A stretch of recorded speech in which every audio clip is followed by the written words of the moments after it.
just about all of us in this room are familiar with the DVR concept, you know, where you can record your favorite shows and you can record a game. Many times, often because of my busyness, whether it's with ministry, whether it's with family, or just whether it's in life, a lot of times I might miss a game that I want to check out. And it might be a Gator game, it might be, you know, some baseball game or NFL game, whatever it is. So what I'll do is I go and record the game. I go in the guide and I find that game out and I will record it. And what I will then do, go and watch it at a later date after, or a later time after the game has been completed. Now, what many times will happen is somebody like Deacon George or somebody like Bruh DT or Bruh Kevin, they will already tell me the score to the game.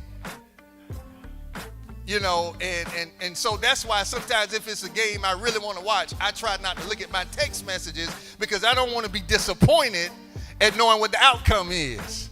So I don't know if any of y'all sports fans like that. You know, if you really want to watch your team and you just want to watch it, you know, and be surprised and have the element of surprise while you're watching the game. Well, sometimes I mistakenly look at the text message, or you know how your phone give you an ESPN alert and tell you if your team is won or not. So I mistakenly might glance at the outcome of the game, and then I go and watch the game. Now, this is what I've understood, Minister DeIvory, is that when you watch a game and you already know the outcome, you watch it differently.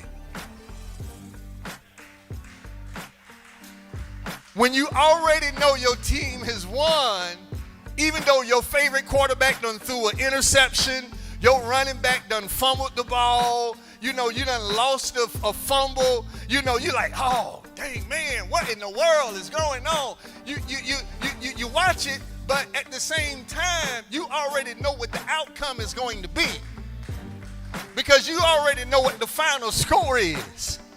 That's how it is for us as believers. Sometimes you might have an interception. Sometimes you might fumble. Sometimes you might foul. Sometimes you might mess up. Sometimes you might get injured and you pull a hamstring. But we as believers, we already know what the final score to this game is. And the final score for the believers is that we win.